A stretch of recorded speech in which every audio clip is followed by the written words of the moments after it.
బ్రహ్మజ్ఞాన విషయం ముందు వీటి క్రియకు ప్రవేశం లేదు అదే కదా. కాబట్టి బ్రహ్మాత్మ ఏకత్వ జ్ఞానము ఏ ప్రకారంగా అయితే సంపదాదులు దానిలో సంపదాదులు మీన్స్ ఉపాసన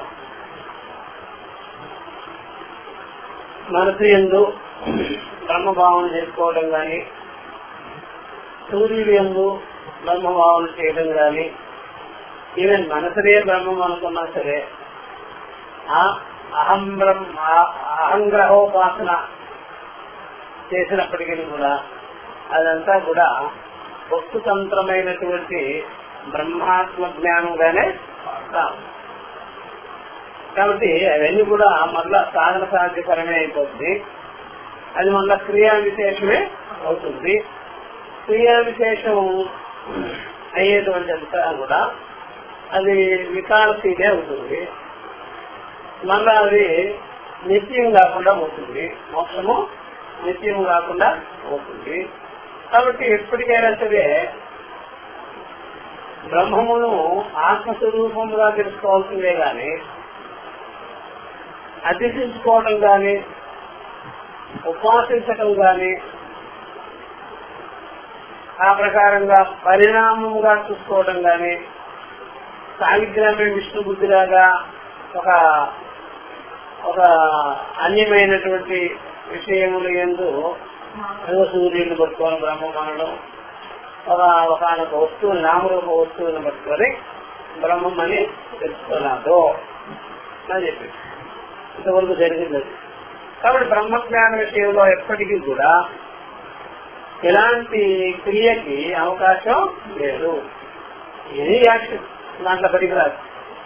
ఎందుకని అది జ్ఞానమాత్రాదేవా, బ్రహ్మ జ్ఞానమాత్రాదేవా అని ఇక్కడ ప్రారంభం చేస్తున్నారు. అత నా పురుష వ్యాపార తంత్ర బ్రహ్మ విద్య ఇదే కదా మనం చెప్పుకుంటున్నాం. ఒకసారి చెప్పండి. అత నా పురుష వ్యాపార తంత్ర బ్రహ్మ విద్య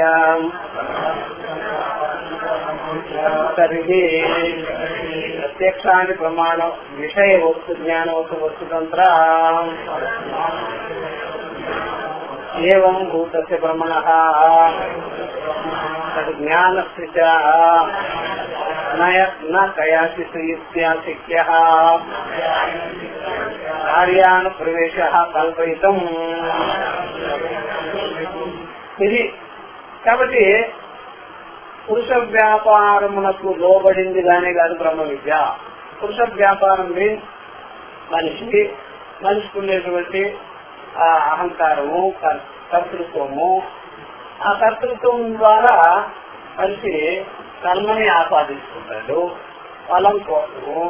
ఆ ప్రకారంగా మనిషి ఈ యొక్క సుస్వరూపమైనటువంటి బ్రహ్మమును, సుస్వరూపమైనటువంటి చైతన్యాన్ని, జ్ఞానాన్ని, తన యొక్క అనుభవాన్ని వాడు కర్మగా భావించుకొని తాను దానికి కర్తగా భావించుకొని చేసే పని ఏమి ఉండదు. అలా చేసేదానికి వీలు. ఎందుకయ్యా అంటే పరమాత్మ మీన్స్ స్వరూపమే కాబట్టి స్వరూప విషయంలో మనిషి కర్తృత్వం పెట్టుకోవాల్సిన పని వేరే. కర్తృత్వం అనాత్మ విషయాలు ఎందుకు పెట్టుకుంటారు కానీ పరిణమించుకునే విషయాలలో పెట్టుకోవాల్సిందే గాని, వికారం చెందే విషయాలకు సంబంధించిందే గాని స్వరూప విషయంలో ఆ ప్రకారంగా కర్మగా భావించుకొని కర్తగా తాను అనుకొని అలా చేసే విషయంగానే. ఎందుకంటే ఎప్పుడైనా సరే తాను కర్మ కావాల్సిందే గాని స్వరూపానికి కర్త ఎలా అవుతాడు? స్వరూపానికి కర్తగానే. కాబట్టి స్వస్వరూపంగా చూస్తే మనిషి ఆకర్తే, స్వరూపంగా చూసినట్లయితే మనిషి ఆకర్త. ఇప్పుడు ఎవరైనా సరే ఎవరికైనా కర్తృత్వం ఉందనుకోండి, డోవర్షిప్, అది స్వరూప విషయమా లేకపోతే అన్ని విషయమా? అన్ని విషయమే డోవర్షిప్ ఎవరికైనా ఉంటుంది. ఇచ్చేవాడిని అనే కర్తృత్వం ఒక ప్రధాన పని పెట్టుకుంటారు, అన్యమైనటువంటి విషయాలన్నీ పెట్టుకుంటారు, చేసుకుంటారు. కానీ స్వరూపంగా దాని కర్త మాత్రంగానే దేనికి కర్త. విధంగా నా పురుష వ్యాపార తంత్ర బ్రహ్మ విద్య మరేంటి అని అడిగారు. సరే ప్రత్యక్షాది ప్రమాణ విషయ వస్తు జ్ఞానవతు వస్తు తంత్ర. సరే, ఇక్కడ ప్రత్యక్షాది ప్రమాణ విషయం ఏ ప్రకారంగా అయితే మనం తెలుసుకునే సమకాలంలోనే తెలిసిపోతుందో, అర్థమైపోతుందో, నిశ్చయానికి వస్తుందో, ఆ ప్రకారంగానే బ్రహ్మ విద్యని చెప్పే సమకాలంలో అహమర్షమని తెలుసుకోవాలి. ఇప్పుడు నిప్పు ఉంటుంది, పట్టుకున్న వెంటనే కాలిపోతుందా కాలిపోదా? అప్పుడు రేపు కాలుతుందంటండి, ఇప్పుడు పట్టుకోవాలి రేపు కాలుతుందా? అట్లా ఏదైనా సరే మల్లెపూ ఉంటుంది, దాని వాసన చూసిన వెంటనే తెలిసిపోతుందా, లేకపోతే కొంత టైం తీసుకుంటుందా? అప్పటికప్పుడే వాసన తెలుసుకోవాలి. అట్లాగే కళ్ళు తెరవగానే ఏ వస్తువైనా కనిపిస్తుంది. కళ్ళు తెరిచిన తర్వాత టైం తీసుకుంటుందండి, అది తెలియబడాలి అంటే చాలా కష్టమే. అప్పుడు ప్రత్యక్ష విషయం ఏ ప్రకారంగా అయితే టైం జ్ఞానాన్ని కలిగిస్తుందో, చూసే సమకాలంలో, వినే సమకాలంలో, ఏదైనా ఉప్పు కానీ పచ్చదారు కానీ నోట్లో వేసుకుంటే వెంటనే రుచి వెంటనే ఎలా కలుగుతుందో, అలాగే ఉపనిషత్తు చెప్పే సమకాలంలోనే, వాక్యార్థ విచారం చేసే సమకాలంలోనే ఈ జ్ఞానం మనకి నిశ్చయానికి వస్తుంది. తత్వమసి వాక్యాలు, నీవే బ్రహ్మమై ఉన్నావని వాక్యము. కాబట్టి అంతేగాని వెయిటింగ్ ఏమైందే, కాలాంతరము, దేశాంతరము, కొంత టైం తీసుకుంటుంది మళ్ళా జ్ఞానం కలగాలంటే. అలాగా కొంత టైం తీసుకునేది పరిణమించుకుంటుంది. కాబట్టి ఎవరైనా సరే మనం ఏమైనా తిట్టారనుకోండి, మూర్ఖుడు అంటే ఇంకా రేపు కలుగుతుందా అది? అప్పుడే వెంటనే కోపం వస్తుందా, నన్ను ఇలా అంటాను. కాబట్టి ఆ యొక్క మాటకి అర్థం ఎంత వెంటనే ఏ విధంగా తెలుస్తుందో, అలాగే ఇక్కడ కూడా శృతి యొక్క మాట కూడా నీవు బ్రహ్మమే అయి ఉన్నావు, బ్రహ్మం కంటే అన్యంగాను లేనే లేదు అని వెంటనే మనకి ఆ జ్ఞానము కలుగుతుంది. ఎవరైనా సరే నేను జీవుడు సంసారి నాకు ఎలా కలుగుతుంది అంటే అవన్నీ నెట్టివేసే చెప్తారు. వెళ్ళి నువ్వు జీవుడు ఎలా అయ్యావు, సంసారి ఎలా అయ్యావు, దుఃఖి ఎలా అయ్యావు అన్ని డీటెయిల్ గా చెప్తే ఇవన్నీ నువ్వు ఆపాదించుకున్నప్పుడు ఇలా అయ్యావే గాని నిజంగా నీ స్వరూపంగా మాత్రం ఎవరు కూడా దుఃఖిగానే కాదు, సంసారిగానే కాదు, జీవుడు గానే కాదు, నువ్వు పరమాత్మే అయి ఉన్నావని మూడు విషయం ఉంటుంది. దాని వెనకాల బ్యాక్గ్రౌండ్ చాలా ఉంటుంది. చెప్పి చెప్పి చెప్పి ఈ ప్రకారంగా మన యొక్క స్వరూప జ్ఞానాన్ని కలిగించడం చేస్తారు.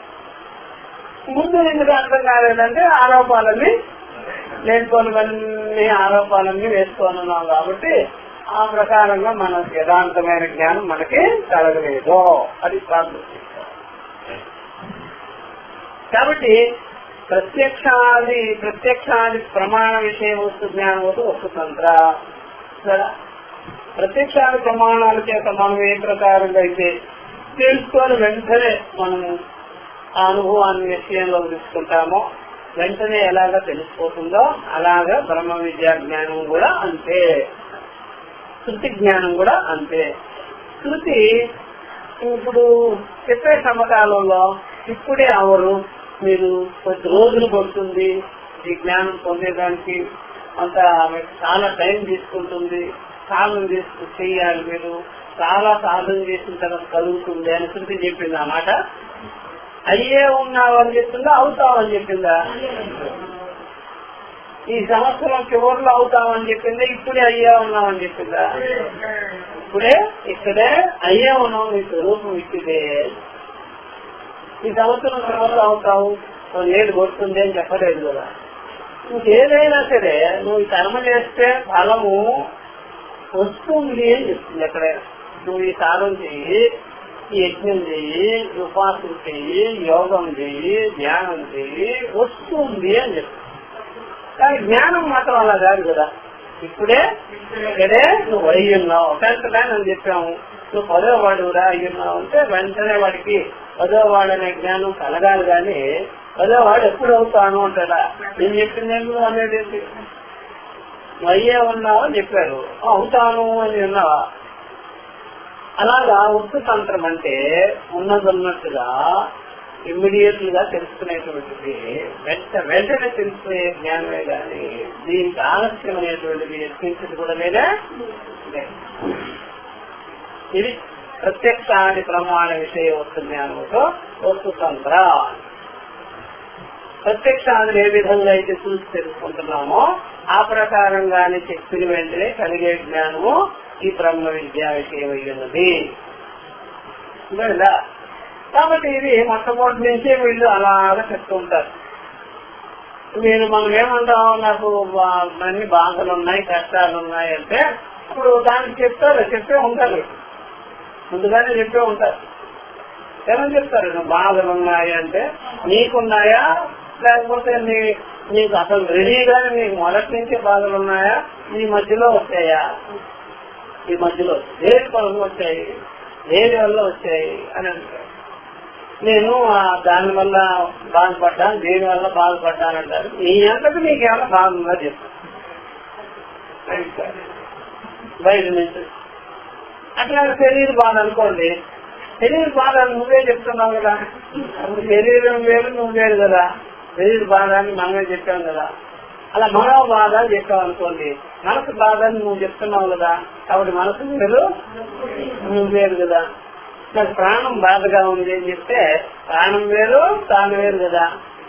అట్లా మనమే ప్రతి విషయాన్ని కూడా చూపిస్తున్నాం దీని వల్ల అని. అది ఆపాదించుకుంటే వచ్చిందా, మనకి యాంటీగా ఉందా, ఆపాదించుకుంటే శరీరం గాని, మనసు గాని, ప్రాణం గాని, ఇంద్రియాలు గాని, ఎనీ అవయవం అవన్నీ మనం నాది నేను అనుకున్నప్పుడు ఆ బాధ మనం చూపిస్తాం. కాబట్టి ఎప్పుడైనా సరే సాధారణ భావం వల్ల మనం అలా అంటున్నామే కానీ స్వరూపంగా ఎవరికి ఏ బాధ అనేది లేదా,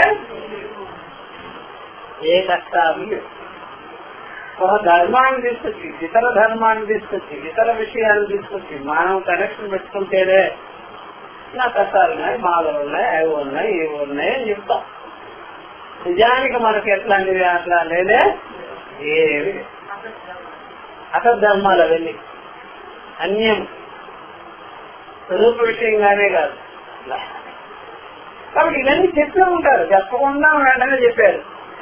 కాకపోతే వేదాంతం ముందుగానే నీకు ఏ బాధలు లేవని చెప్పారు. కొంచెం వాడు ఏడుస్తూ వస్తే ఉపనిషత్తులు ఏముంటాయి, నీకు అట్లాంటివి ఏమి లేవు అని ఇక మొదలవుతారు. అతను ఏమంటాడు ఆ మాట విని, ఏమిటంటే అలా అంటారు, నాకు కష్టాలు ఏమి లేవు అంటారేంటి, నాకు కష్టాలు ఉన్నాయి కదా అంటే చెప్పు ఏమిటి. ఆ లిస్ట్ అంతా తాను చెప్పడం, ఆ లిస్ట్ అంతా తాను ఇంటూ కొట్టేది, ఇచ్చి ఇవ్వడం, అన్నిటికీ ఇంటే నెగేట్ చేస్తూ పోతుంది. కాబట్టి ఇవన్నీ కూడా ఆపాదించుకున్నవే కానీ స్వరూపంగా మాత్రం ఎవరికి ఏమీ లేదే. ఇలా మనం ఆపాదించుకునేదానికి మన మనసు అలాగే ఉంది, మన ప్రవృత్తి అలాగే ఉంది. ఆ ప్రకారంగానే అన్ని ధర్మాలంతా కూడా, అన్యమైన ధర్మాలంతా కూడా స్వరూపం ఎందు మనం ఎందు ఆరోపణ చేసుకొని జీవిస్తూ ఉన్నామే కానీ యాజిటీజ్ గా మనంగా ఉండటం లేదా, అది బాగుంది. ఇప్పుడు ఈ వ్యవహారాలన్నీ చేసే సంస్కారంలో కూడా ఇక్కడ మనం భోజనం చేస్తున్నాము, వస్త్రం ధరిస్తున్నాము, ఏదో వసతి కలిగి ఉన్నాము, అందరితో మాట్లాడుతున్నాము. కానీ ఆ రకమైనటువంటి అవిద్య విషయం లేకపోయినట్లయితే ఎలా ఉంటాం, అప్పుడు నేరుగానే ఉంటాం. అన్నిటితో సంబంధాలు పెట్టుకొని కూడా నేను సంసారి అనే మాట లేకుండా ఉన్నదనుకోండి, అప్పుడు ఎలా ఉంటా, నేనుగానే. కాబట్టి సంబంధం పెట్టుకోవడం వేరు, సంబంధం యొక్క సాధాత్మం అయి ఉండటం వేరు. భోజనం చేస్తున్నా కానీ నేను ఆకలి తప్పులు అన్నీ అని మొత్తం ఉంది. ఇప్పుడు వెంటనే దానికి ఏం చెప్తాడు సమాధానం, ఇది శరీర ధర్మం, ప్రాణధర్మం అని చెప్తాడు. ఏం చెప్తాడు, ప్రాణధర్మం ఇది. అప్పుడు శరీరానికి ఏదైనా గాయం తగిలిందనుకోండి, దెబ్బ తగిలింది శరీరానికి అని చెప్పాడు. అది శరీరం అని చెప్పేసినాక మనం వెంటనే ఆ శరీరాన్ని ట్రీట్మెంట్ చేస్తాడా, నేనే దెబ్బలో స్వభావం కలిగిన వాడిని అంటాడా, శరీరాన్ని. కాబట్టి మనం వాడుకునే వస్తువుకి ఏ విధంగా రిపేర్ చేస్తామో ఇంకో వెహికల్స్ అన్ని వాడతాము, వస్త్రాలు ఎలాగ వాడతాము, శరీరం కూడా నేను వాడుతున్నాను,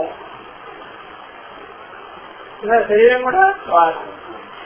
కాబట్టి ఏదైనా సరే మనం ఏదైనా వెహికల్ వాడితే ఒక తోటకు వెళ్ళేదానికి పనికి వస్తుంది కాబట్టి దాన్ని నేను కొనుక్కున్నాను, దానికి కావలసినటువంటివన్నీ చేస్తున్నాను. అలాగే ఇది కూడా ఈ శరీరంలో ఉంది, శరీరానికి నేను ఈ విధంగా చేస్తున్నాను. ఈ వ్యవహారం దీని నిమిత్తంగా పనికొస్తుంది, మళ్ళీ వ్యవహార నిమిత్తం నాకు పనికొచ్చేది మాత్రం కాదు. మళ్ళీ ఈ శరీరం అంతా దేనికి వాడుతున్నాం? వ్యవహారానికే వాడుతున్నాం, శరీరాన్ని వ్యవహారానికి వాడుతున్నాం. కాబట్టి శరీరం కోసం కాదా, కాని కోసం శరీరం అని చెప్పండి. శరీరం కోసమే కాదు, కాని కోసం శరీరం. అప్పుడు శరీరం కోసం కాదన్నప్పుడు ఇద్దరికి సేవ చేయాలి. ఎవరు చేయాలి? శరీరానికి చేయాలి, కాకి చేయాలి, సూర్యుడికి చేయాలి. మరి నీ సంగతి ఏమిటి అని చెప్పండి, నేను మెయింటైన్ చేసుకుంటాను చేసేవాడిని.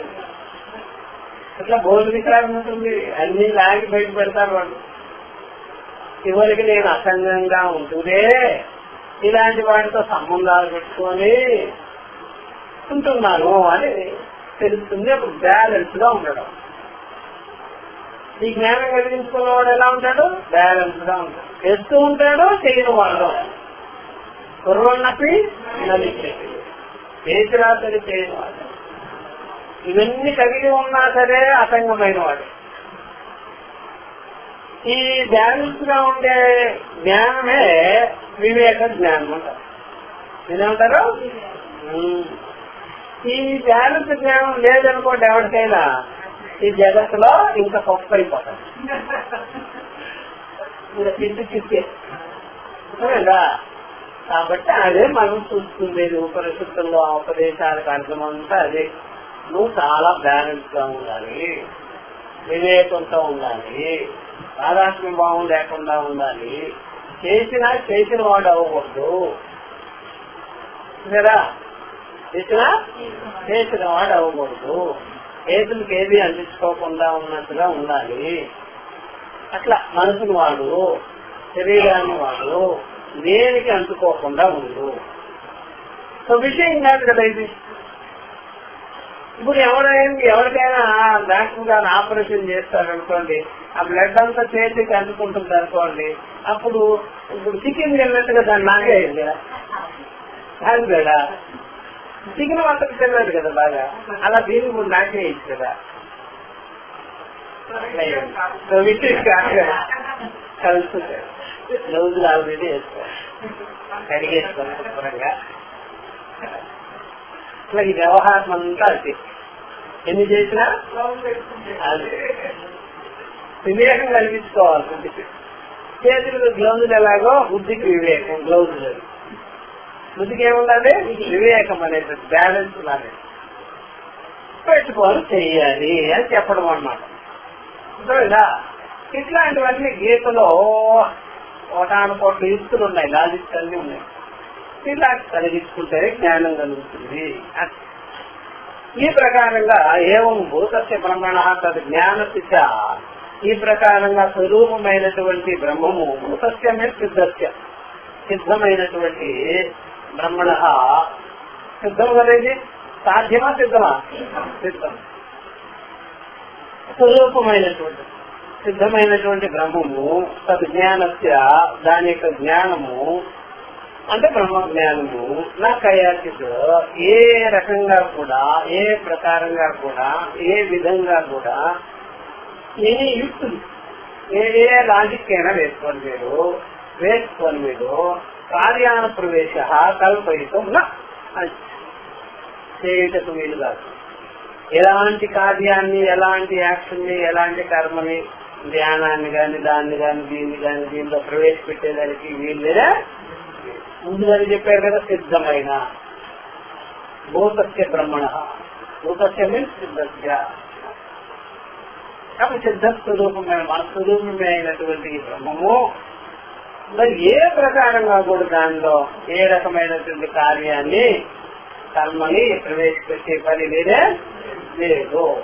ఒకవేళ ఆ విధంగా ప్రవేశపెడితే, ఒకవేళ కర్మలు కానీ ఆపాదిస్తే, తగిలిస్తే చెప్తున్నారు. నచ విధి క్రియా కర్మత్వేన కార్యానుప్రవేశ బ్రహ్మణ, ఆ ప్రకారంగా తగిలించినట్లయితే వీలు లేదు, కుదరదు, అసంభవం. నచ విధి క్రియా కర్మత్వేన, విధి క్రియ అంటే వేదన. నాకు బ్రహ్మము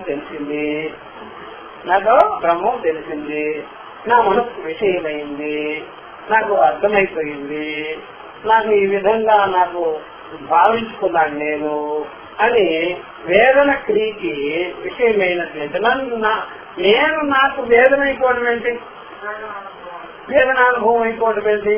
వేరే వాళ్ళు నా మనసుకి రావాలి కానీ నా స్వరూపమే నా మనసుకి రాదు.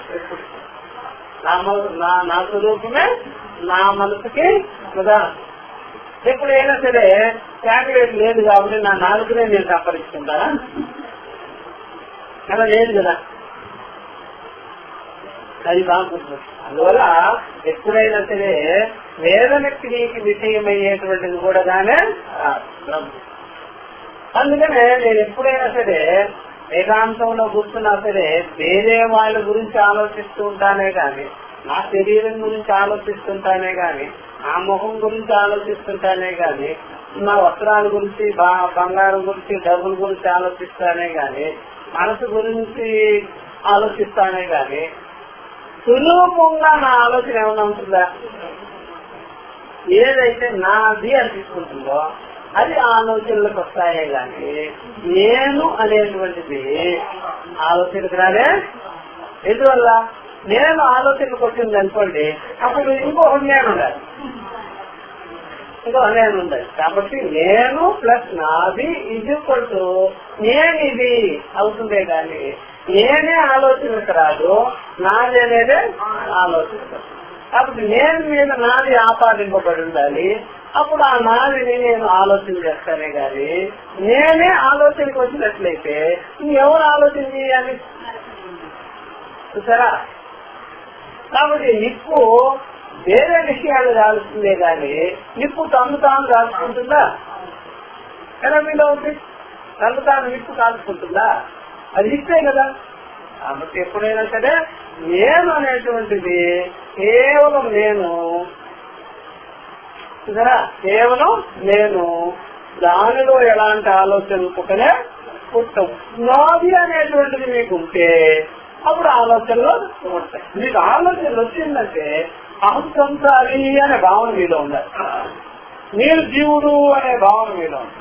నేను సగటు మనిషి, బతికేవాడిని, జీవించేవాడిని ఎట్లాగా ఉన్నప్పుడు భావాలు వస్తాయి. కానీ కేవలం నేను సాక్షి మాత్రంగా ఉండేటప్పుడు, కేవలం చైతన్య మాత్రంగా ఉండేటప్పుడు నాకు ఎలాంటి ఆలోచన రాలే.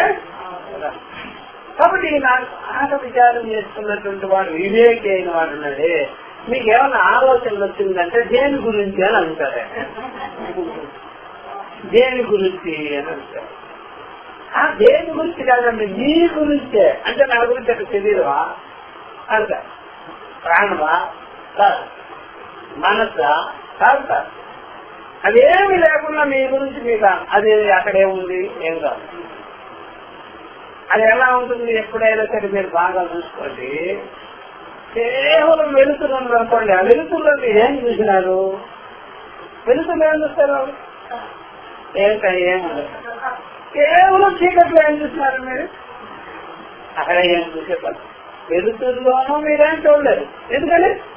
కేవలం వెలుతురులో ఓన్లీ లైట్. అది లైట్ లో చూసేది ఏముండదు. చీకట్లో చూసేది ఏముంది? కేవలం నేను, అక్కడ ఏముండదు. అప్పుడు నాది అనేది అప్లై చేయండి దాని మీద.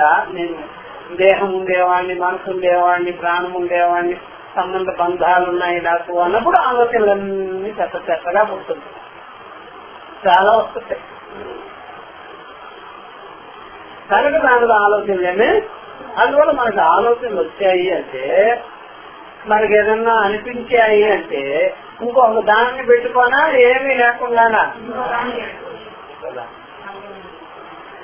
అది బాగుంది. ఇప్పుడు ఎప్పుడైనా సరే ఒక మట్టి తీసుకొని దాన్ని ఇలా ముద్ద చేసి వినాయకుడి లాగా సొంతం చేయండి, అప్పుడు మీరు పూజించాలి. ఏమి చేయకపోతే ఏంటి చేయబుద్ధి కాదు, ఏం కాదు. ఎప్పుడైతే దానికి నామరూపాలు యాడ్ చేస్తాం అప్పుడు మొదలు. ఇప్పుడు నార్త్ ఇండియాలో ఎప్పుడైనా సరే బాత్రూమ్ దగ్గర మట్టి పెట్టింది అనుకోండి, వెంటనే చేయగలిగేది. ఎందుకని కడుక్కునేది. అదే ఆ మట్టికి కాస్త ఏదైనా చక్కగా రూపం ఇచ్చి పెట్టామనుకోండి అట్లాగే తన మీద ఎప్పుడైనా ఏదైనా ఆరోపాలు చేసుకుంటేనే వెంటనే ఏమొస్తుంది వేదన అనుభవాలని శాస్త్రాన్ని బయలు. అందువల్ల స్వరూపంలో కేవలం స్వరూపంలో తాకలేదు ఏముండగా. అందుకని మెలుకులో చూడండి కాస్త అన్ని ఉంటాయి, ఆలోచనలు ఉంటాయి, కావాలి. స్వప్నంలో చూడండి అన్ని ఆలోచనలు ఉంటాయి. గాఢనిద్ర అనుభవంలో ఎందుకని లేదు, ఏమేం లేదు అక్కడ. కాలం లేదు, దేశం లేదు, వస్తువులు లేదు, శరీరం లేదు, ఇంద్రియాలు లేవు, ప్రాణం లేదు, మనసు లేదు. ప్రాణం లేదంటే శ్వాస మనకు అనిపిస్తుందా? ప్రాణ ధర్మం లేదుగా, ప్రాణ ధర్మం లేదుగా, అది బాగుంది. ప్రాణ ధర్మం లేదు, మనసు లేదు, మనో ధర్మం లేదు, అహంకారం లేదు. నిజం అన్ని నిజమే, అన్ని లోపల పెడిపోయినాయి, పని మానేసినాయి, బీజ రూపంలో పెడిపోయి. కాబట్టి ఎప్పుడైనా సరే ఒక విత్తనంలో పోయి ఏం పండు, ఏం కాయి, ఏం పువ్వు, ఏం వాసన చూడలేదు, ఏముండవు కదా. కాబట్టి మళ్ళీ అది కానీ విత్తనం నుండి అనుకూలంగా బయలుదేరిందంటే అది అన్ని తీసుకోవాలి. అట్లాగా ఆపాదించుకున్నప్పుడు, ఆరోపించుకున్నప్పుడు, కార్యాలు ఉన్నప్పుడు, ద్వైత ప్రపంచం ఉన్నప్పుడు ఇవన్నీ కనిపిస్తాయి. స్వరూపంలో అది బాగుంటుంది. ఇప్పుడు అదే ప్రకారంగా మీరు సున్నా ఉంటుంది. సున్నాలో ఏం చూసుకోగలుగుతారు మీరు? అది 1 లేకపోతే 10, 9, 8 దాని పక్కనే ఉన్నా పెట్టండి. అట్లాగే ఆ ప్రకారంగా ఆపాదించుకున్నప్పుడు అన్ని వస్తాయి. కానీ నిరుపాధికమైనటువంటి, నిరవయమైనటువంటి, నిర్విశేషమైనటువంటి కేవల స్వరూపంలో కేవల మన చైతన్యం ఎందు, జ్ఞానం ఎందు, మన స్వానుభవం ఎందు ఏది ఉండదే ఉండదు. అందుకని తత్వం తెలిసిన వాడు అటు ఉండగలుగుతాడు, ఇటు ఉండగలుగుతాడు. ఇటు ఉండి ఇవన్నీ పెట్టుకున్నాను అంటాడు, అటు ఉండి ఏం పెట్టుకోలేదు. అది మనకేంటి ఇక్కడ ఇప్పుడు వాడి పని ఎలా ఉంటుందంటే తత్వవేత్త పని. ఇంటికి వస్తే నీకు ఆ బీఫ్ మీద దెబ్బలు, బయటికి వెళ్ళిపోతే ఆడుకోవచ్చు అన్నట్టుగా ఉంటుంది. పిల్లలు ఏం చేస్తారా? ఇంట్లో కడిగి పెట్టారనుకోండి చిన్నపిల్లలు, వాడు ఈపు మీద అది ఏది ముట్టుకున్నా పడుతుంటుంది. వాడు ఈదులోకి వెళ్ళిపోయారనుకోండి ఆడుకోవచ్చు. అర్థమైందా? వాడికి తెలుసు. ఏం తెలుసు? వాడికి లాజిక్ తెలుసు. ఎక్కడ దెబ్బలు పడేది, ఎక్కడ పడవు అని తెలుసు. ఇంట్లో ఏది ముట్టుకున్నా పడతాయి. వాడు అది ఇది కలిపెడుతుంటారు. అదే బయటకు వెళ్ళిపోయి ఆడుకున్నాడు అనుకోండి, ఎవరు అడిగే పని. అట్లాంటి తత్వవేత్తకి ఎక్కడ చేతులు పెడితే గొడవలు వస్తాయి, ఎక్కడ రావు అని తెలుసు. బ్యాలెన్స్ తెలుసు, తప్పని తెలిసిన వాడు. ఎందుకని వ్యవహారంలో అవస్థల్లో పెట్టామా వస్తాయి, వ్యవహారంలో పెట్టామా, వ్యవహారంలో అడుగు పెట్టినప్పుడు ఎన్ని ఉంటాయి అని తెలుసు. నేనుగా ఉన్నానంటే ఏముండవు. అలా తెలుసుకున్నవాడు వ్యవహారంలో ఉన్నప్పుడు కూడా ఎలా ఉంటాడు, బ్యాలెన్స్ అనే న్యాక్ ఉంటుంది వాళ్ళ దగ్గర టెక్నికల్ గా. అని బాగా తెలుసు. అందుకనే ఆ ప్రకారంగా కురవన్నట్టు నలిపేతే వచ్చినట్టు నచ్చునోది, చేసినా చేసిన వాడు కాదు, చూసినా చూసిన వాడు కాదు. రెండు అవస్థల్లో మస్తుగా అనుభవించినా సరే వాడికి ఏమంటావు? ఏ రెండు అవస్థలా ధ్యాన స్వప్నాలు మస్తుగా అనుభవించినా సరే నీకేమంటనే అంటావురా? స్వప్నాంతం జాగ్రత్తాంతం ఉభౌ ఏనాన పరిస్థితి భావంతం విభుమాత్మాత్మా. తెలిసిన వాడు ఏ అవస్థలో అయినా ఫ్రీగా తిరగదు. తెలియని వాడు జ్ఞానహీనుడు ఒక అవస్థలో కాదు కదా, ఒక చోటకు కూడా పెరిగాడు, ఫ్రీగా తిరగలేదు, ఫ్రీగా ఉండలేదు. ఎందుకని అది పెడుతున్నా వాడికి ఆటపోట్లో వివేకి ఏంటి. కాబట్టి ఈ జ్ఞానం కలిగిస్తున్న వారికి అట్లాంటిదేమి వారికి తగులుతుందే తగులు. కాబట్టి నచి నిరక్రియా కర్మత్వేన కార్యాను ప్రవేశ కల్పితం. కార్యాను ప్రవేశ బ్రహ్మణ బ్రహ్మము విధిక్రియకి కర్మభూతంగా విషయమయ్యేదిగానే. సరే, విధిక్రియ అంటే వేదక్రియ, విషయమయ్యేది కాదు. మనసులో కూడా బ్రహ్మము వీక్షించేదానికి వీలు లేదు, తెలుసుకునేదానికి కూడా వీలు లేదు. అంతఃకరణ విషయంగానే కాదు. ఏనాదృష్టిలో ఏం చెప్పారు? మనసుకే మనసు అయ్యింది, మనసుకే అది ఏమైంది సాక్షిగా ఉంది. దోషితులు వెంటనే ఆ మాట వెంటనే తగిలించారు. చూడండి, అన్య దేవత విధిదారత అవిసారథి ఇది విధి క్రియా కర్మత్వ ప్రతిషేధాత. సరే, వెంటనే ఆ పై మాటకి వెంటనే శృతిని యాడ్ చేశారు చూసారా, అది గొప్ప అద్భుతం ప్రకటనలో ఉండేది. కాబట్టి పై మాట ఏంటి? వేదన క్రియకి విషయం కానే కాదు బ్రహ్మము అన్నారు కదా. వెంటనే అన్య దేవత విదితాదత అంటే విదితము అంటే తెలుసుకునేదానికి అది వేరు. బ్రహ్మము వేదన క్రియా విషయము కానే కాదు, వేదన అనేటువంటి క్రియకి విషయము కానే కాదు. అంతేకాకుండా ఇంకొక స్టెప్ ముందు చేసి ఏమన్నారంటే అవిదితానికి కూడా పైనే. సరే, తెలుసు అనేదానికి విషయం కాదు, తెలియదు అనేదానికి కూడా విషయం కాదు. గీతలో ఒక సందర్భం వస్తుంది, దాంట్లో ఒక మాట వచ్చింది, మత్తత్ స్మృతి జ్ఞానమపోహనంచ. ఉందా లేదా? నేను మరుపుకి సాక్షిగా ఉన్నాను, స్మృతికి సాక్షిగా ఉన్నాను, ఎరుకకి కూడా సాక్షిగా. మూడు ఉంటాయి మనసులో, అంతఃకరణలో మూడు ఉంటాయి. ఎరుక ఉంటుంది, ఎరుక అంటే తెలివి, ఎరుక ఉంటుంది, మరుపు ఉంటుంది, స్మృతి ఉంటుంది, మెమరీ ఉంటుంది. మన మనసులో మూడు పద్ధతులు ఉంటాయి. మన స్మృతి కలుగుతుంటుంది, మెమరీస్ వస్తుంటుంది. దానికి కూడా ఏమైంది సాక్షి.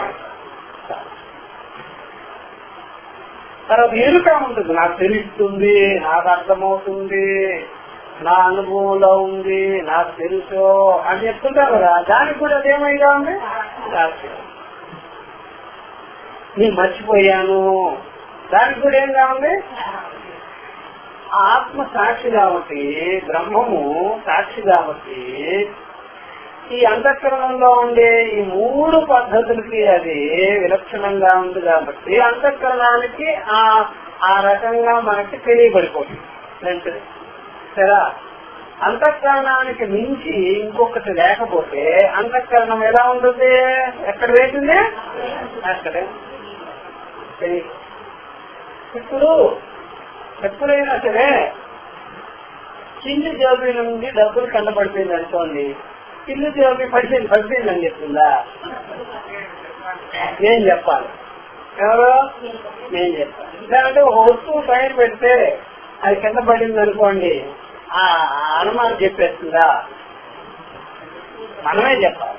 అట్లాగా మనసులో ఏదైనా తప్పు జరిగితే, మనసులో ఏదైనా మరుపు జరిగితే ఎవరు చెప్పాలి? సాక్షి చెప్పాలి. అంటే దానికి విలక్షణంగా ఒక అనుభవం మనలో ఉండి ఆ అనుభవం చేత మనసు మరలా తెలుస్తుంది.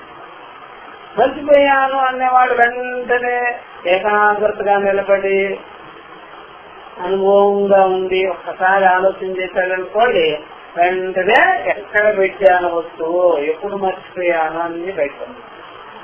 అది వేరేగా ఒక అనుభవం లేకపోతే, వ్యాపకమైన అనుభవం, సిద్ధమైన అనుభవం, నిత్యమైన అనుభవం లేకుండా ఉన్నట్లయితే మనసు చేసిన పొరపాటు వెనక్కి తిప్పుకోవడం అంత సులభంగానే వదిలేదు. అది వాపు. అందుకనే ఎప్పుడైనా సరే మధ్య మరుపులు చేసింది అనుకోండి, మనసు పాడైపోయింది అనుకోండి, అప్పుడు చైతన్యం ఉన్నా లాభం ఉన్నా. కాబట్టి మనసుని పూర్తిగా పాడు చేసుకోకుండా పెట్టుకుంటే అప్పుడు మెయింటెనెన్స్ లో పెట్టుకోవాలి. అది అందువల్ల ఎప్పుడైనా సరే కాలిపోయిన కారుని బాగా చేస్తారా, లేకపోతే బాగా ఉండే కారు రిపేర్కి వస్తే బాగా చేస్తారా?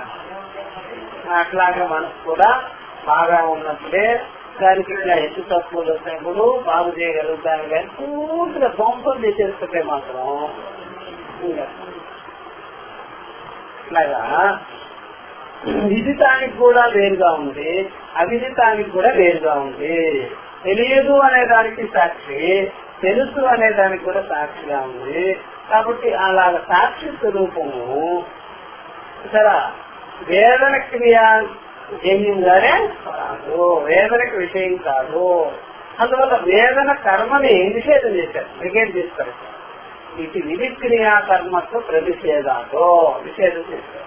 అప్పుడు విధిక్రియకి కర్మభూతమైనదిగానే కాదు, అట్టి బ్రహ్మము, అట్టి సాక్షి సరే.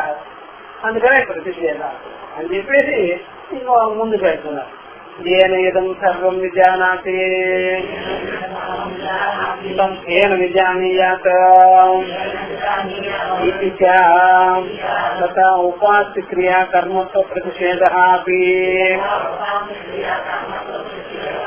భవతి యద్వాచాన విదితం ఏన వాగవ్యుద్యతే ఇది అవిషయత్వం బ్రహ్మణః ఉపన్యస్య తదేవ బ్రహ్మత్వం విద్ధి ఏదం విదితముపాసతే ఇది. అంతేనా? ఇది బాగా గుర్తుపెట్టుకోవాలి. ఇక్కడ తదేవ బ్రహ్మత్వం విద్ధి వేదం విదితముపాసతే కేనస్థితి ఇక్కడ వద్దు చెప్పాలి. కాబట్టి విధిక్రియా కర్మత్వ ప్రతిషేధాలు విధిక్రియ వేదన క్రియ కర్మకి విషయం కానే కాదు బ్రహ్మము అని దాన్ని నిషేధించి ఇప్పుడు ఏమంటున్నారంటే ఏన ఇదం సర్వం విజానాతి తం కేన విజానీయాత్. చూసారా, కరెక్ట్ గా వచ్చింది. అయ్యా ఏన ఇదం సర్వం విజానాతి, ఎవరి ద్వారా అయితే ఏ సాక్షి మాత్రంగా ఏ చైతన్య స్వరూపంగా ఈ సమస్తము తెలియబడుతున్నదో, సమస్తము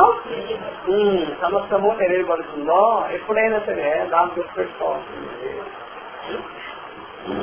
ఏదైనా మనం ఫోటో తీయాలంటే కెమెరాతోనే తీయాలిగా. అది చిన్న కెమెరా కావచ్చు, పెద్ద కెమెరా. ఫోటో తీసే పద్ధతి కెమెరా కన్నా ఇంకేమన్నా చేస్తుందా? ఇంకెవరన్నా చేసేవాళ్ళు ఉన్నారా? కెమెరానే చేయాలి. అది చిన్నది కావచ్చు, పెద్దది కావచ్చు. ఇప్పుడు ఈ మొబైల్లో కూడా కెమెరా సిస్టమే కదా దాంట్లో ఉంటుంది. అట్లాగా తెలుసుకోవాలంటే బుద్ధిని వ్యాపించుకున్నటువంటిదే తెలుసుకోవాలి. ఏదైనా తెలుసుకోవాలంటే ఎవరు తెలుసుకోవాలా? కళ్ళు తెలుసుకుంటాయా? మనసు తెలుసుకుంటుందా? మనసుని కళ్ళుని ఒక్కసారిగా వ్యాపించినటువంటి మా యొక్క చైతన్యం తెలుసుకుంటుందా? చైతన్యం. కాబట్టి ప్రతి మనిషిలో కూడా సర్వభూతముల యందు అది ఉంది కాబట్టే ఇదంతా తెలుస్తుంది, తెలియబడుతుంది. లేకపోతే తెలుసుకునేవాడు ఎవరున్నారు? కాబట్టి ఏ సాక్షి స్వరూపం సర్వభూతములు యందు ఉన్నదో దానివల్ల జగత్తంతా కూడా తెలియబడుతున్నది, తెలుస్తూ ఉన్నది, ప్రకాశిస్తున్నది. దాన్ని తెలుసుకునేవాడు ఎవరు? దాన్ని తెలుసుకునేవాడు మనకు కూడా. ఎందుకని అదే నేర్చుకుంటుంది కాదు చూసారా. కంటితో మనం రూపాన్ని చూస్తున్నాము, కన్నును చూసేది ఎవరు? మనసు అన్నాము. మనసును చూసేది ఎవరు? చైతన్యము అన్నాం. కాబట్టి ముందుగా ఉన్నది ఎవరు? అదే మనసును చూస్తుంది, అదే బుద్ధిని చూస్తుంది, అదే కన్నుని చూస్తుంది, అదే అన్నిటిని. కాబట్టి మొత్తాన్ని వ్యాపించినటువంటిది చైతన్య స్వరూపం, సర్వభూతస్థమైనది. దానిని చూసేవాడెవరు, దానిని తెలుసుకునేవాడెవరు అని క్వశ్చన్ చేశారు మైత్రేయితో. ఇది ఏన ఇదం సర్వం విజానాతి, దేని చేతనైతే దేని ద్వారా అయితే ఇదంతా తెలియబడుతున్నదో, మనం ఎక్కడికి పోయినా సరే మనం ఈ జ్ఞానాన్ని పెట్టుకొని పోవాలా, లేకపోతే జ్ఞానం ఇక్కడ పెట్టేసి వెళ్ళిపోవాలా? మనం ఎప్పుడైనా సరే అమెరికా వెళ్ళిపోయేటప్పుడు మన దగ్గర సాఫ్ట్వేర్ ఉందనుకోండి, ఇక్కడ పెట్టేసి వెళ్ళిపోతామా? అది కావాలా? అది అవసరమా? ఎందుకని అక్కడ దొరుకుతాయి. అట్లాగే అన్ని వస్తువులు పట్టురాకూడదంట, మన యొక్క జ్ఞానం కూడా ఇక్కడే పెట్టేసి వెళ్ళిపోతాం అని పెట్టేసి వెళ్ళిపోరు కదా ఎవరైనా. మనతో పాటే ఉంటుంది, మన ఏందే ఉంటుంది, మనమే అయ్యాం. లేకపోతే దాన్ని పెట్టడము మనలాగా అమర్చుకోవడం అనేది ఉండదే. ఎప్పుడు 3 అవస్థలకి సాక్షిగానే ఉంటుంది. దానికి ఎదురే అన్ని తెలియబడేది, లోపలికి తెలియబడుతుంది, బయటది. మన మనసు ఎలా ఉంది అనేది అదే చూసేది, బయట విషయాలు ఎలా ఉన్నది అనేది అదే చూసేది. అదే అన్నిటినీ చూస్తుంది, జగత్తంతా చూసేది అదే. మీరు శాటిలైట్ పంపాలన్నా సరే ఆ బుద్ధికి ఎరుక ఉండాలి కదా, ఆ బుద్ధికి ఏమున్నదా? ఆ జ్ఞానం ఉండాలి కదా. దాని చేతనే కదా మనం అన్ని పనులు చేసేది. అదే సమస్త జగత్తుకే అది తెలివిగా ఉన్నది, తెలుసుకునేదిగా ఉన్నది, ప్రకాశించేదిగా ఉన్నది. దాన్ని చూసేవాడెవడయ్యా? దాన్ని చూసేవాడెవడు? ఇప్పుడు మనసుని మనం చూస్తున్నామా, మనసుని మనం చూస్తున్నామా, మనసే మనం చూస్తుందా? మనం చూస్తున్నా మనసు. మనోధర్మాలు మనకు లేదు. ఆ చూసేవాడిని ఎవరు చూస్తారు? నెంబర్ చూడవలసింది తానే అన్నింటినీ. కాబట్టి సమస్త జగత్ అంతా కలిపి దేని చేతైతే ప్రకాశిస్తున్నదో, దేనికి విషయం అయిపోతున్నదో దాన్ని ఎవ్వడూ విషయం చేసుకోలే పని లేదే. ఇప్పుడు మనం లోకంలో ఆ దేవుని చూసాం, ఈ దేవుని చూసాం అంటారు కదా, అదంతా నామరూపాలే. ఏమంటా? మనం అర్చించే రూపాలు, అర్చించేది. అది ఒక వర్గానికి పెట్టబడింది, అందరికి కాదు. అది ఒక వర్గానికి పెట్టబడి. ఇప్పుడు చదువుకునే బడులు రకరకాలుగా ఉంటాయి, స్కూల్స్ రకరకాలుగా ఉంటాయి. చిన్నపిల్లల చదువు అయితే ఎలా ఉంటాయి? బొమ్మల చదువులేదు. చిన్నపిల్లల చదువులు ఎలా ఉంటాయి? పుస్తకాల చదువులా? సాయిస్ అన్ని అక్కడ పడేసి అదే రండి చదువు చదువుకుంటారు. ఆ పెద్ద పిల్లలకు కూడా ఆ విధంగా ఇచ్చేస్తే పుస్తకాలు ఇస్తారు. అట్లాగే సమాజం ఉన్న తర్వాత ఇంద్రియాల దృష్టి కలిగిన వాళ్ళు కొంతమంది, మనసు దృష్టి కలిగిన వాళ్ళు కొంతమంది, బుద్ధి దృష్టి కలిగిన వాళ్ళు కొంతమంది, బుద్ధికి పైనుండి ఇంకా ఆలోచించేటువంటి జ్ఞానం కలిగిన దృష్టి. ఈ పద్ధతులు ఉంటాయి. అవి అదొక వర్గానికి ఈ జగత్తులో ప్రపంచంలో అదొక వర్గం. అలాగా అర్చించుకోండి దేవుణ్ణి, పూజించుకోండి దేవుణ్ణి, అట్లా చూసుకోవాలి. పాపం మీకు చదువు లేదు కాబట్టి, జ్ఞానం లేదు కాబట్టి, అర్థం చేసుకునే శక్తి లేదు కాబట్టి అంతే అంతే. ఇప్పుడు వినేవాళ్ళు, తెలుసుకునేవాళ్ళు, విచారించుకునేవాళ్ళు ఉంటారు కదా, వాళ్ళకేమిటి శాస్త్రం, నాలెడ్జ్. వేదమే ప్రమాణం, మరి వేదమే విద్య. కాబట్టి వాళ్ళు ఇలా తెలుసుకుంటారు.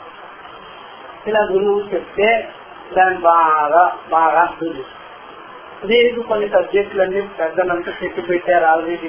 ఇట్లా బాగా మీరు విచారించుకున్నట్లయితే మీకు యథార్థం అనేది తెలుస్తుంది అని ఋషులు ఆల్రెడీ ప్రస్థానత్రయంలో ఉపనిషత్తుల్లో చక్కగా చెప్పే పెట్టింది. ఇది విచారించుకునేదే కానీ చేసేది మాత్రం కానీ ఇప్పుడే చెప్పాను కదా, చేసే విషయాలు కాదని. చేసే విషయాలు కొన్ని ఉంటాయి, విచారించుకునేవి కొన్ని ఉంటాయి. ఇదంతా చదువుకునే సమకాలంలోనే ఈ జ్ఞానం కలుగుతుంది. ఈ జ్ఞానం పెట్టుకొని మనుషులు యథార్థం చేసుకోవాలి ఉంటారు. అది కాదు. ఈ జ్ఞానం వల్ల వ్యవహారానికి ఏం పనికొచ్చేది కానీ రహస్యం. వ్యవహారానికి పనికిరాదు. వ్యవహారంలో ఏముంటుంది, వండుకొని తింటాం అంట తప్ప ఏముంది.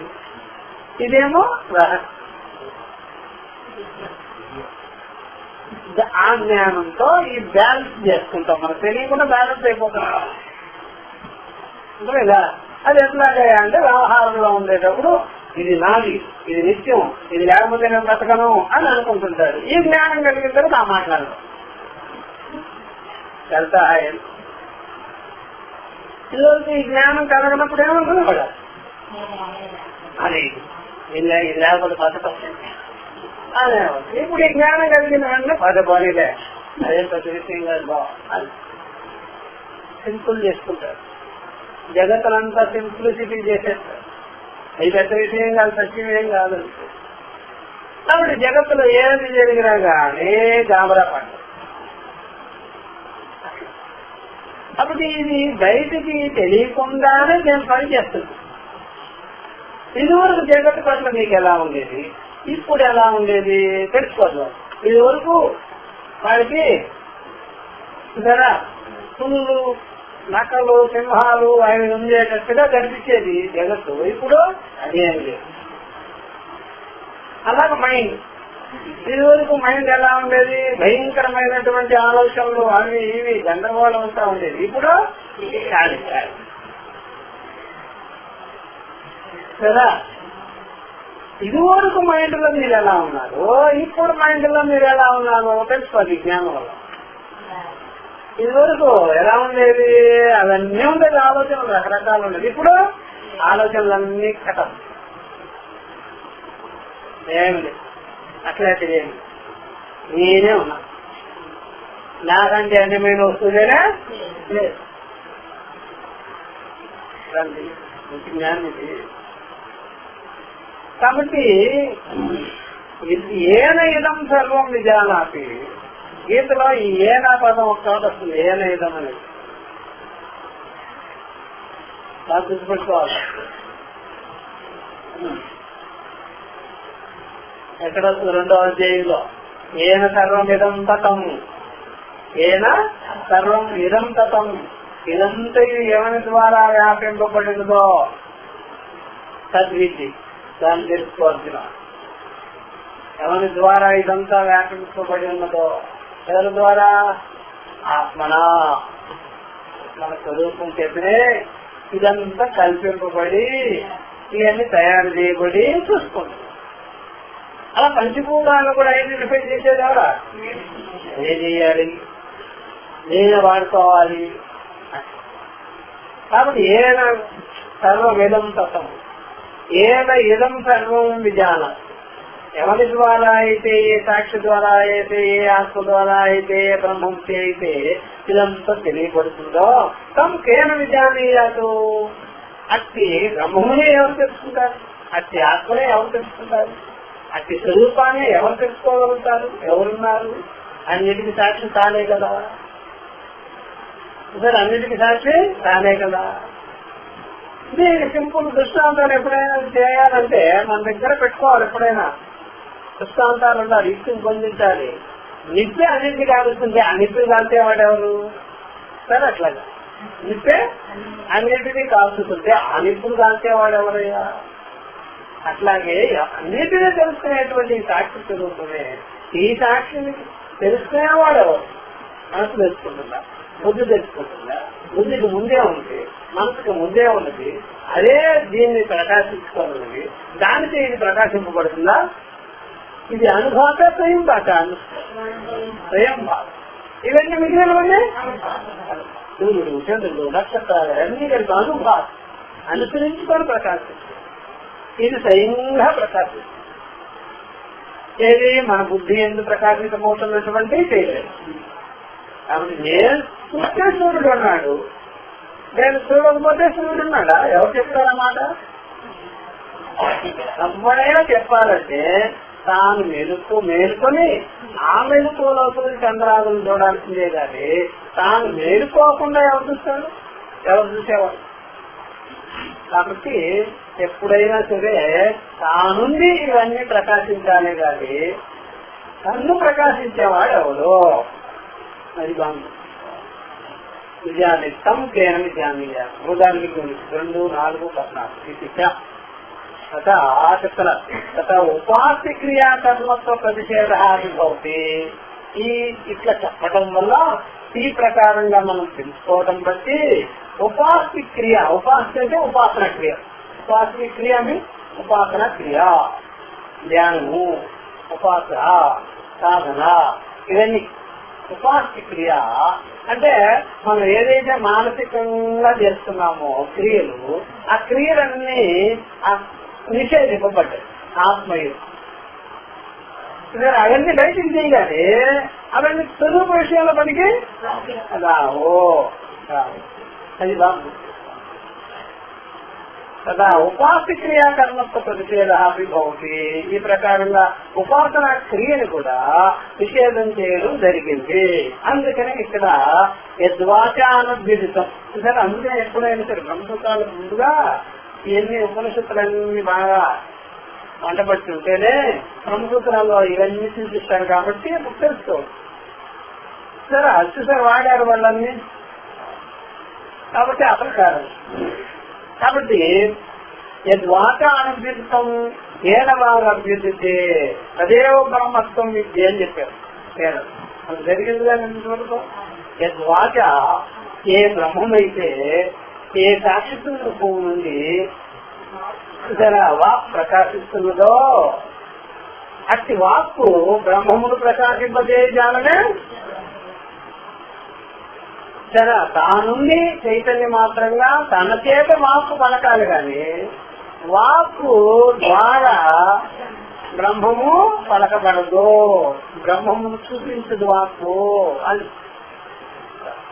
కాబట్టి అది దాని వల్లనే వాక్ అనేటువంటిది ప్రకాశితమైనదే గాని వాక్కు చే బ్రహ్మము సాక్షి ప్రకాశింపబడలే పడదు, చెప్పబడదు.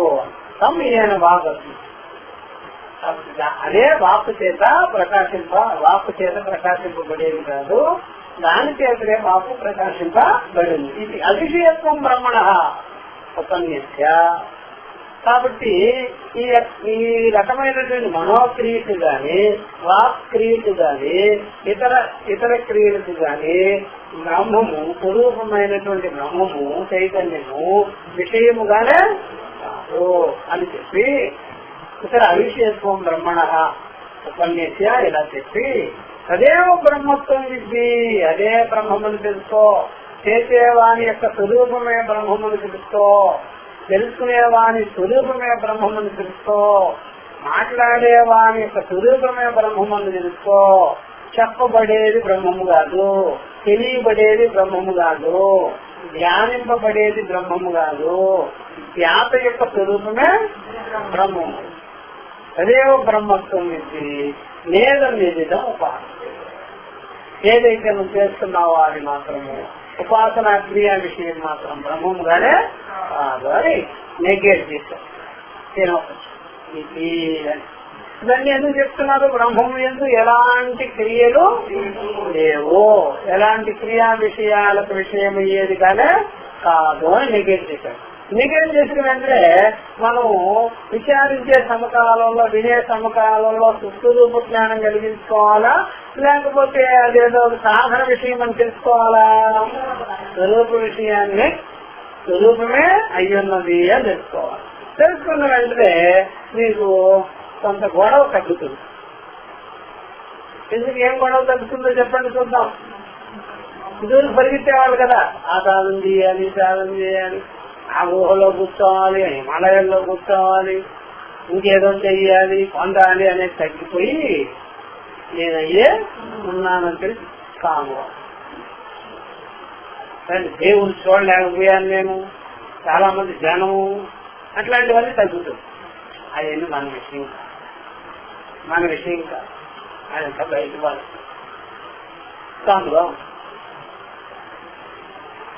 కాబట్టి మీకు లాభం ఏంటయ్యా అంటే ఆత్మస్వరూపంగా లాభం కలిగిపోతుంది. ప్రపంచంలో వ్యవహారంలో కలక్కపోయినా కలిగినా మీకు వచ్చేదేమి పరమార్థం ఏమి కాదు. వ్యవహారంలో కలిగినా లాభం పరమార్థం ఏం కాదు, అమృతం ఏం కాదు. కలక్కపోయినా అమృతమేం కాదు. ఆ అర్థం దీనిలో సమన్వయం చేస్తుంది. మీకు ఆ విషయం అసలైన విషయం తెలియలేదనుకోండి, వ్యవహారంలో అన్ని గొడవలు జరా. అందువల్ల అప్పుడు మీకు జీవితం అంతా విరోధి నాకు సంవత్సరం అయిపోతుంది. మీరు విరోధులు అయిపోతారు, సంవత్సరం మీకు విరోధమే, అంత విరోధమే జరా. అట్లా అయిపోతారు. పుట్టికే విరోధం, బతికే విరోధం, లేకపోతే విరోధం, జనాలే విరోధం, అంతా విరోధం. ఎందుకంటే మీకు యథార్థం తెలియలేదు కదా. యథార్థం తెలిస్తే అవిరోధ అతర్క్య, ఎవరికి నేను విరోధం లేదు. ఏది తర్కించవలసిన పని ఏం లేదు. బ్రహ్మ విషయంలో తర్కించారు. కాబట్టి ఈ ప్రకారంగా బ్రహ్మ విషయంలో, బ్రహ్మ జ్ఞాన విషయంలో, స్వరూప విషయంలో ఎలాంటి కర్మకాండకి స్థానం లేదే లేదు, అవసరం లేనే లేదు. విచారించుకునే సమకాలం వాక్యాంత శ్రవణ సమకాలేవా ఆత్మజ్ఞానం అవుతుంది. స్వరూప జ్ఞానం కలుగు. ఈ స్వరూప జ్ఞానం కలిగిన వెంటనే సర్వాత్మభావం అనేది సిద్ధం. సర్వాత్మభావం అంటే సర్వభూతములు ఇదే స్వరూపం అయ్యున్నది అని తెలుస్తున్న వెంటనే మీకేమని అర్థమవుతుంది, ఎవ్వరు కూడా జగత్తులో నశించిపోయే వాళ్ళు లేనే. అన్ని వ్యవహారం అంటే వ్యవహారం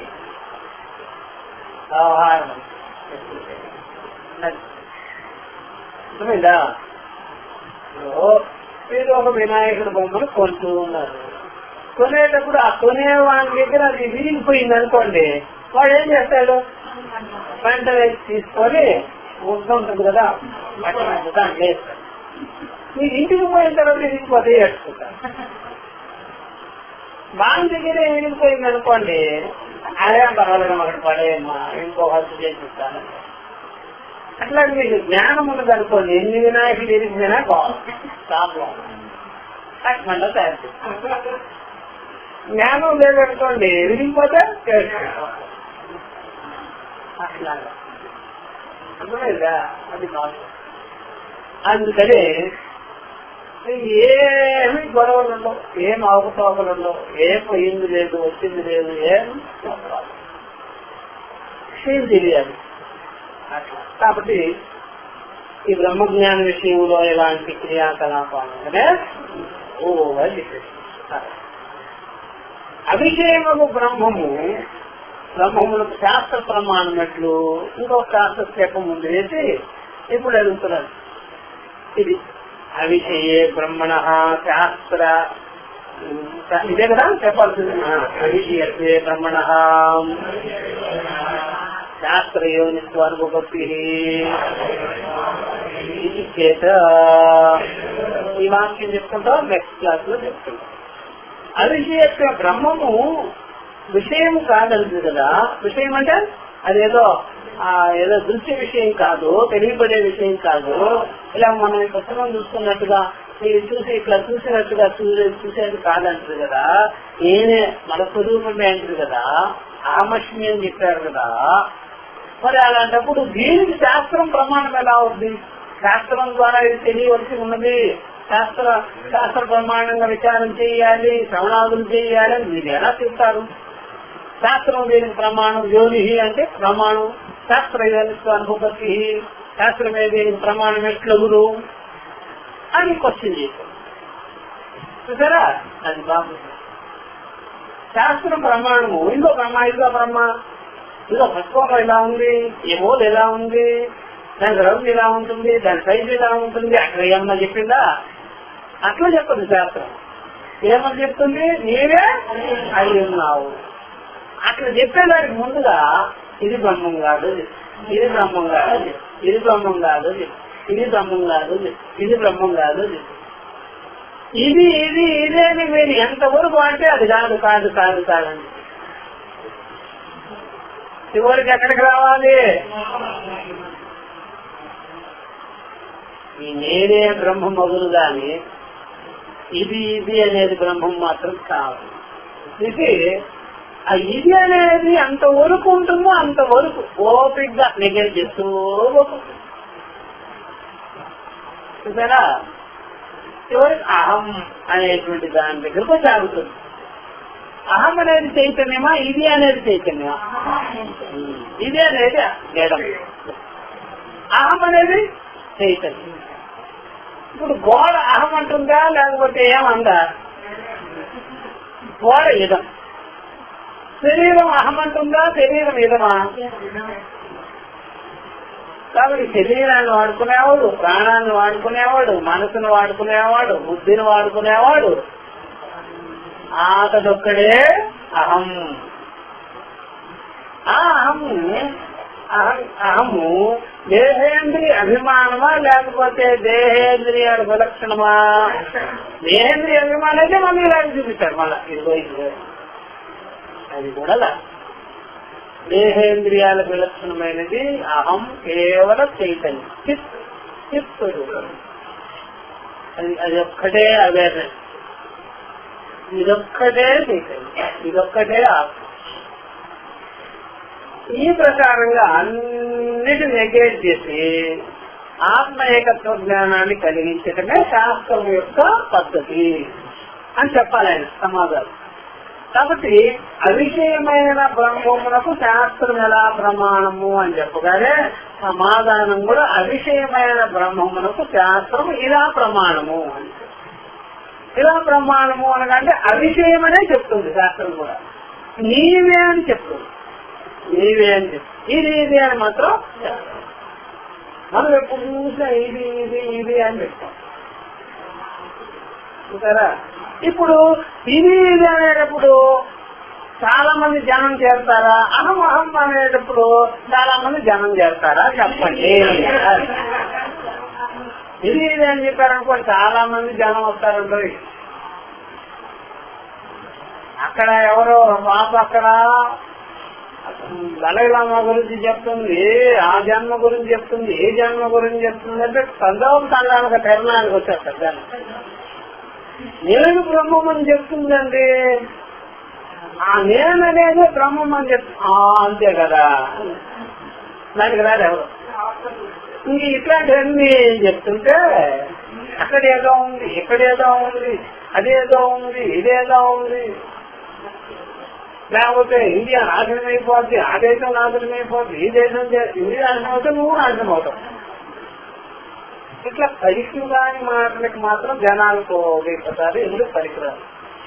నువ్వు వాడిని పోయి అడగంటే నీకు దానివల్ల నీకు కలిగింది ఏమిటి, ఇక్కడికి ఎందుకు వచ్చావంటే ఊరికే అంటారు చివరికి. ఊరికేనే వస్తున్నారు అనమాట. ఉపయోగం లేని మాటలు మీకు ఎందుకు ఇట్లాంటి ఊరికే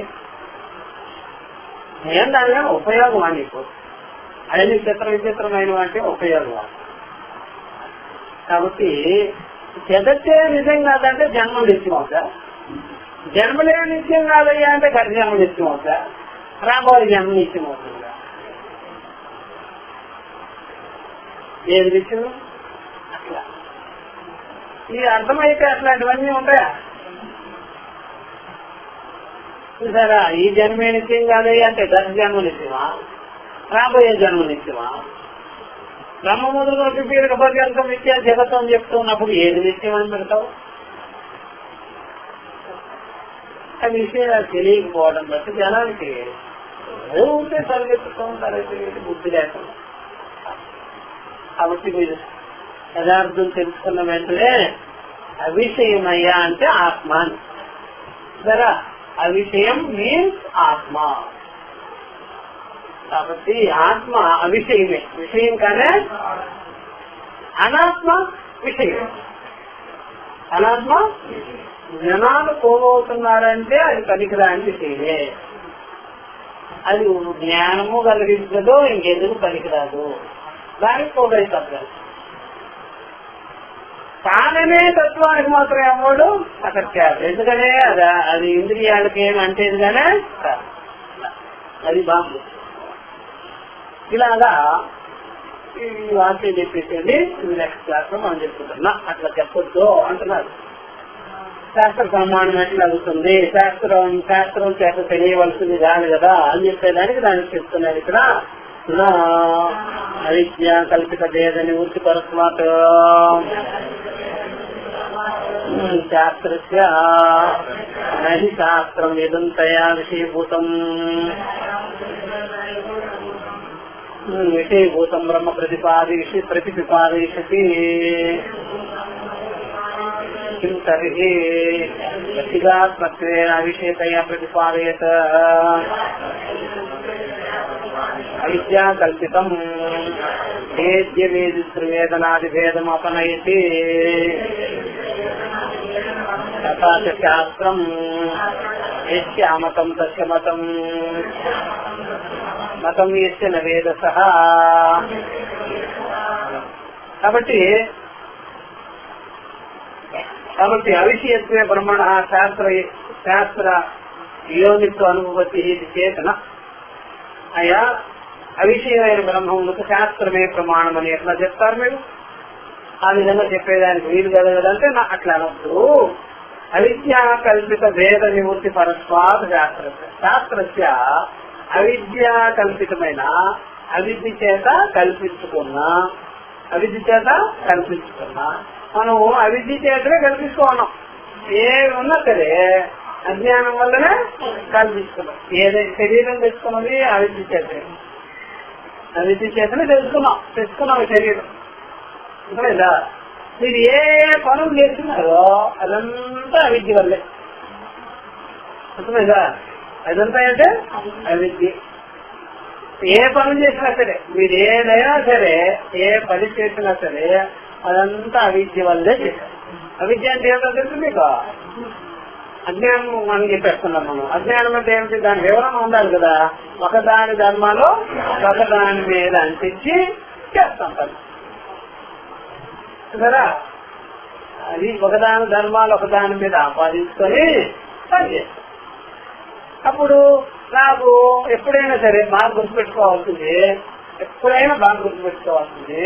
కేవలం నేను ప్రయోగం మాత్రమే ఉన్నాను అనుకోండి.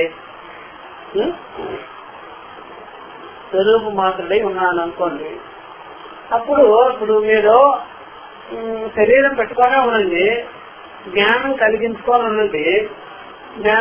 కలిగించుకొని ఉండండి, శరీరం పెట్టుకొని ఉండండి. అప్పుడు ఆ శరీరానికి ఆ జ్ఞానానికి ఏమన్నా కనెక్షన్ ఉందా? లేదు. ఇప్పుడు మీరు కనెక్షన్ పెట్టుకోవాలి అనుకోండి ఏమా, అప్పుడు శరీరం మీద ఆరోపణ చేస్తారా, ఆత్మ మీద ఆరోపణ చేస్తారా? ఆత్మ ఏందే ఆరోపణ చేయాలి, శరీరం మీద కాదు. అర్థమైందా? అప్పుడు శరీరం మీద మీరు ఆరోపణ చేసినారు అనుకోండి, బహుశా ఏమని అంటే ఈ శరీరానికి ఈ శరీరం చెప్పండి, ఈ శరీరము ఇంకో శరీరంతో సంబంధం పెట్టుకోకపోయావా? పనిచేస్తుందా? ఎవరు చెప్పాలి? ఆత్మకి చెప్పండి, చైతన్యము ఇంకేదన్నా కల్పించుకోపోయావా శరీరాన్ని అని.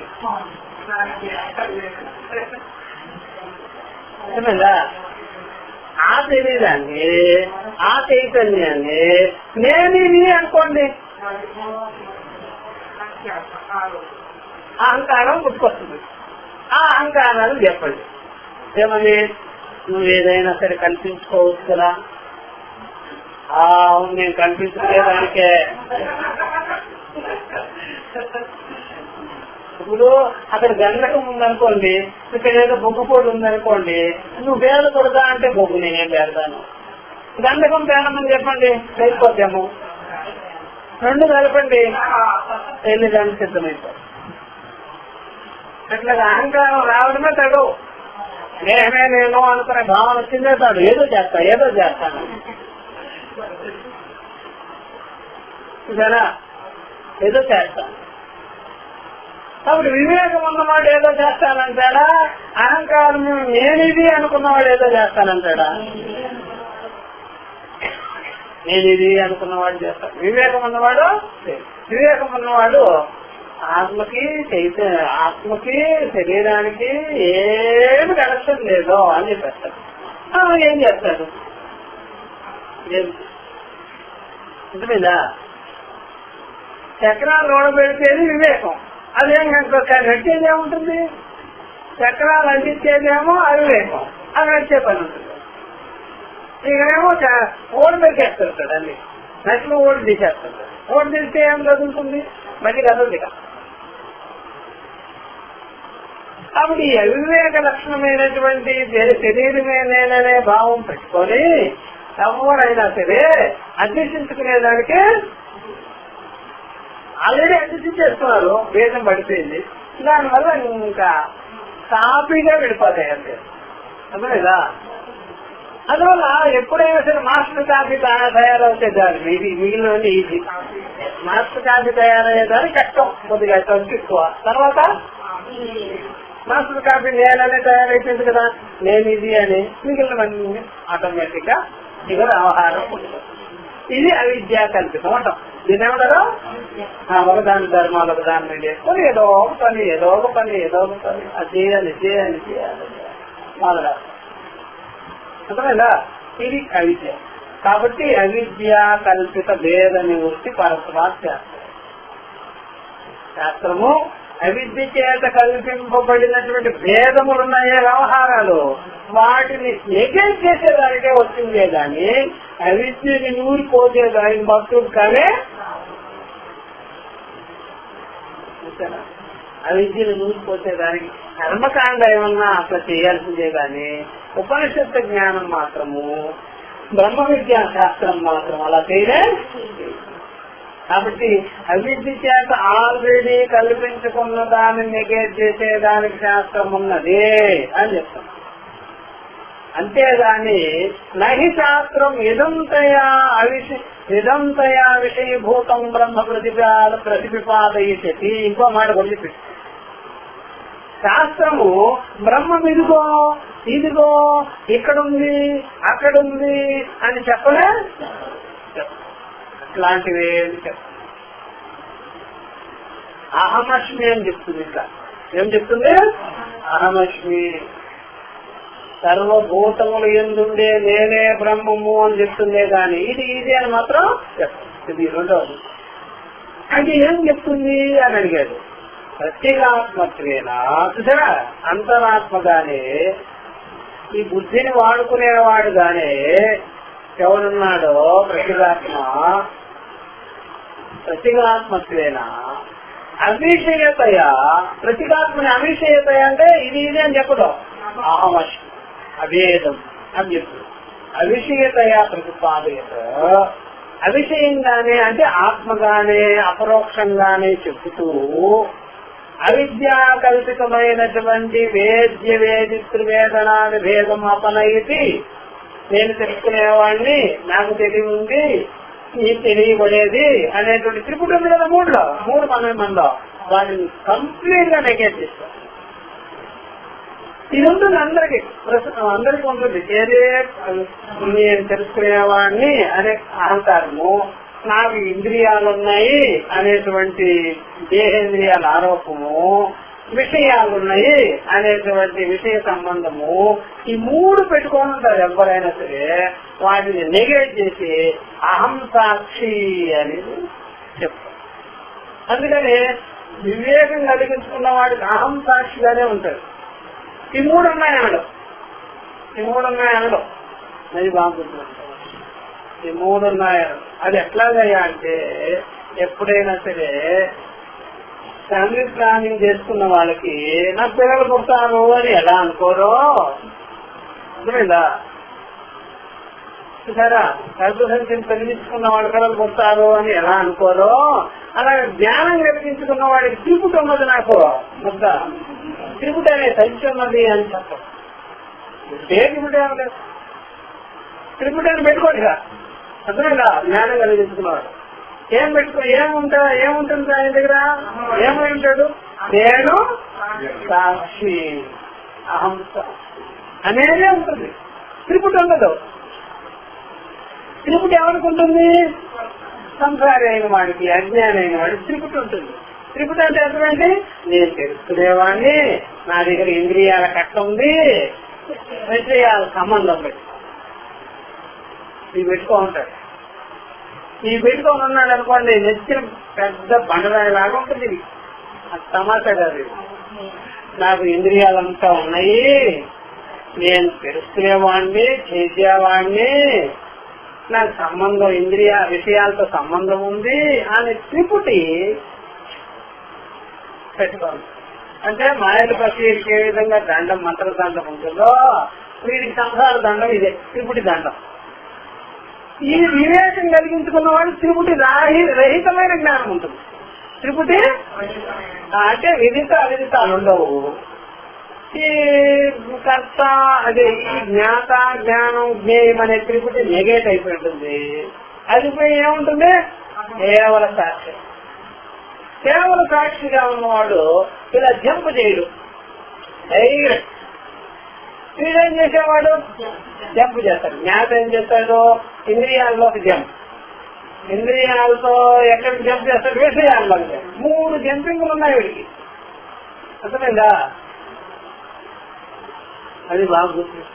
ఎప్పుడైనా సరే బాగా గుర్తుపెట్టుకోవాల్సింది, ఒక మంత్రి గారు కానీ, ఒక రిలయన్స్ వాడు కానీ ఎప్పుడైనా ఖాళీ చేతులతో జోబులో ఏమి పెట్టుకోకుండా ఒక పెన్ను పెట్టుకొని వెళ్ళిపోతాడా? లేకపోతే క్రెడిట్ కార్డులు, డబ్బులు, సంచి అన్ని తీసుకెళ్తాడా? సెల్ ఫోన్ కూడా ఉండదు వాటి దగ్గర. ఎందుకంటే వాటి దగ్గర కోల్డ్ మంది టీవీ పెట్టుకోకుండా చెవులో పెడుతుంటాడు, ఫోన్ తీసుకొస్తాడు. అసలు మీరు మాట్లాడిన కూడా మాట్లాడేవాళ్ళు పళ్ళ మీకు తెలుసు కదా సమాధానం చెప్పే. ఉంటుందా? అట్లా మామూలు అయితే అది అదంతా ఉండాలి, వాడి దగ్గర అన్ని ఉండాలి. ఏమన్నా కావాలి అనుకోవాలని జోబులో చేయి పెట్టాడు వాడు, వాళ్ళే పట్టుకోవచ్చు. అట్లాగా సాక్షికి ఇవన్నీ ఉండవు. అన్ని కరెక్ట్ పెట్టుకోడు. బుద్ధితో, మనసుతో, ప్రాణంతో, ఇంద్రియాలతో సఖ్యత చేసుకొని సంబంధం పెట్టుకొని దిగడు. డైరెక్ట్ గా దిగుతాడు. అది ఎవరు అవసరం లేదు. ఎందుకని సాక్షి పూర్ణుడు కనుక అదే విధంగా ఉంటాడు అన్నింటిలో. సంసారికర్త ఎలా ఉంటాడు? బతిమలాడాలి, మనసుని బుద్ధిని బతిమలాడాలి, అహంకారాన్ని పోషించుకోవాలి, దేహేంద్రియాలతో సఖ్యత చేసుకోవాలి, విషయాలతో సంబంధం. అందుకని త్రిపుటి ఎవరికి? త్రిపుటి రహితం ఎవరికి? త్రిపుటి రహిత జ్ఞానికి. త్రిపుటితో ఉండవలసింది సంసారి. అందువల్ల ఆయన ఈ శాస్త్రము ఈ మూడింటిని నెగెట్ చేస్తుంది. ఏది? ప్రమాత, ప్రమాణం, ప్రమేయం, జ్ఞాత, జ్ఞానం, జ్ఞాని. ఈ నెగెట్ చేసి వ్యాపకమైన సాక్షిగా ఉన్నావు, ప్రతినాత్మగా ఉన్నావు అని చెప్పగానే ఇంద్రియాలను బతిమాలవలసిన పని వేరే. మనసా మాటేనో నేను చెప్పవలసిందన్నా. సంసారేమో మనసుతో బాగా ఎప్పుడు కూడా భార్యతో పడినట్టు పడుతుంటాడు. మనసుతో నేను చెప్పినట్టు మాటేనో అంటాడుగా భర్త. భార్యని బతుకులాడుకుంటాడు కదా, అది చెప్పినట్టు వినవే అన్నట్టుగా. అప్పుడు భార్య కూడా ఏమంటుంది? నేను చెప్పినట్టు వినండి, అవి వినండి అని అనుకుంటారు కదా. అట్లాగా సంసారి మనసును బతుకులాడుకుంటాడు.